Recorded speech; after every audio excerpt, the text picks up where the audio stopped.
उत्तरी अफगानिस्तान के सबसे अहम शहर कुंदूज पर तालिबान का कब्जा उसकी अब तक की सबसे बड़ी जीत मानी जा सकती है। अफगानिस्तान को मध्य एशिया से जोड़ने वाले रास्ते पर पड़ने वाला यह शहर ड्रग तस्करी के रूप पर पड़ता है। अफगानिस्तान से यूरोप जाने वाली अफीम और हेरोइन यहां से होकर गुजरती है।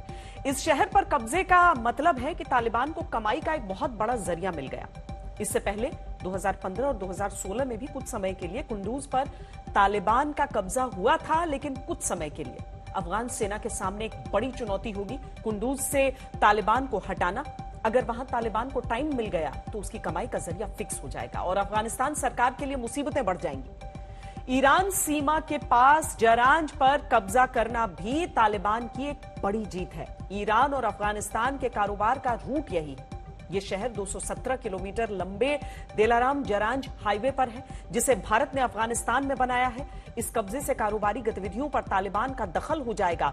इन अहम इलाकों से तालिबान को हटाना अफगान सरकार की प्राथमिकता है। पूरी ताकत से इन क्षेत्रों पर हमले और एयर स्ट्राइक करनी होगी। दिक्कत यह भी है कि तालिबान अकेला नहीं है, उसे पाकिस्तान का साथ मिल रहा है। तालिबान की ताकत का सबसे बड़ा प्रायोजक पाकिस्तान है, क्योंकि ऐसी खबरें हैं कि तालिबान के समर्थन के लिए पाकिस्तान से 20,000 से ज्यादा लड़ाके अफगानिस्तान भेजे गए।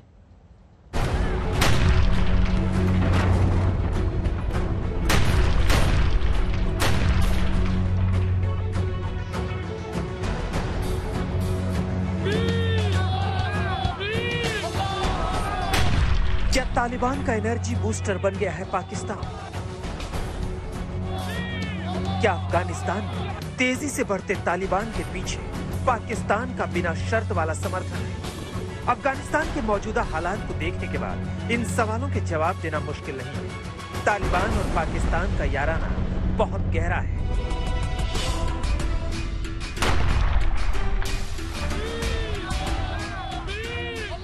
ज्यादा पुरानी बात नहीं जब अशरफ गनी ने सबूतों के आधार पर तालिबान से पाकिस्तान के रिश्तों का खुलासा किया था और इमरान खान को कोई सटीक जवाब देते नहीं बना था।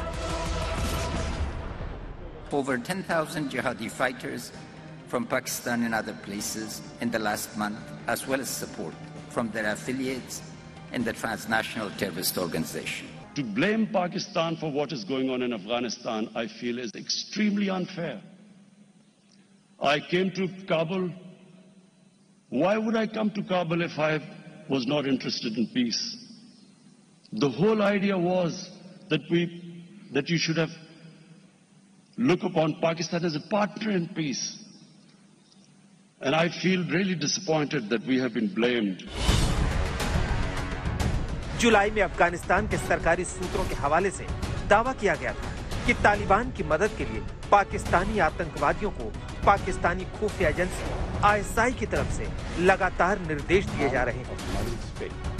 आईएसआई अफगानिस्तान में तालिबानी और पाकिस्तानी आतंकवादियों को भारत के बनाए प्रतिष्ठान और संपत्तियों को निशाना बनाने के निर्देश दे रहे हैं। पाकिस्तानी सेना और आईएसआई आतंकवादियों को ट्रेनिंग देने के साथ साथ तालिबानी लड़ाकों को हथियार मुहैया करवा रहे हैं। अफगानिस्तान से सटे इलाकों में पाकिस्तानी सेना के अस्पतालों में तालिबान के घायल कमांडरों का इलाज किया जा रहा है।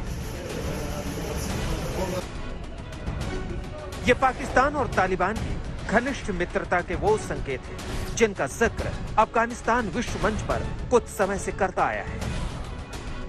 पाकिस्तान ने अपने जो आतंकी गुट हैं, जैसे जैश ए मोहम्मद हो, लश्कर ए तैयबा हो या और ऐसे हैं, उनको ये उन्होंने ताकीद दी है जो वहां पर जाकर भारत ने जो भी निवेश किया है, भारत के नाम के जो भी वहां पर जिसे कहा जाए आइकॉनिक या लैंडमार्क प्रोजेक्ट्स हैं जो कि वहां के लोगों को बहुत फायदा पहुंचा रहे हैं, उन सबको ध्वस्त किया जाए, उन सबको नष्ट किया जाए। क्योंकि वहां पर वो नहीं चाहते जो लोगों को पता चले जो भारत ने कितना अच्छा काम किया है, भारत ने कितना अच्छा वहां पर इंफ्रास्ट्रक्चर बनाया है जो वहां के लोग हैं उनके फायदे के लिए। अब एक बार फिर अफगानिस्तान ने अंतर्राष्ट्रीय समुदाय को यह बताया है कि तालिबान और पाकिस्तान की खुफिया एजेंसी आईएसआई ने मदरसों से 20,000 से ज्यादा लड़ाके अफगानिस्तान पहुंचाए हैं। तालिबान के संबंध अल-कायदा और दूसरे कट्टरपंथी संगठनों से भी है। ऐसे में अफगान सैनिकों की लड़ाई कम से कम 13 आतंकवादी संगठनों से है। संयुक्त राष्ट्र में अफगानिस्तान के राजदूत गुलाम इसकजई ने तो यहाँ तक कह दिया है कि अफगानी सरकार सुरक्षा परिषद को इस बात के पूरे सबूत सौंपने को तैयार है कि पाकिस्तान तालिबान की सप्लाई चेन बना हुआ है। पाकिस्तानी मीडिया पर भी आरोप लगे हैं कि उसने खुलेआम अफगानिस्तान में भारत पर बड़े हमले करने के लिए तालिबान को उकसाया है। इसका एक छोटा सा ट्रेलर कुछ समय पहले दिखाई दिया था। इंडिया चाहता है कि तालिबान ना आए, इंडिया चाहता है कि गनी के गवर्नमेंट रहे, टीटीपी रहे, दाइश रहे, हर वो ग्रुप रहे जो जो जो जो तालिबान के खिलाफ है और पाकिस्तान के खिलाफ है। ये इंडिया का ख्याल है, ये इंडिया चाहता है। मगर मैं हैरान हूं कि इन कंदाहार के कॉन्सुलेट पे ऐसे माहौल में और अटैक्स तालिबान ने नहीं किया अभी तक। हालांकि वो तालिबान को पता होना चाहिए कि इंडियंस कर क्या रहे हैं। और जैसे आपने कहा, अब फिर असला उन्होंने इस जहाज से भेजा है, वो जाहिर है तालिबान को तो नहीं देने के लिए ना, उनके दुश्मनों को देने के लिए। तो देखते हैं, मैं तो हैरान हूं कि तालिबान इतनी चुप है। जाहिर है पाकिस्तान किसी भी कीमत पर अफगानिस्तान को स्थिर होने देना नहीं चाहता है, क्योंकि इसी में उसे अपना बड़ा फायदा नजर आ रहा है।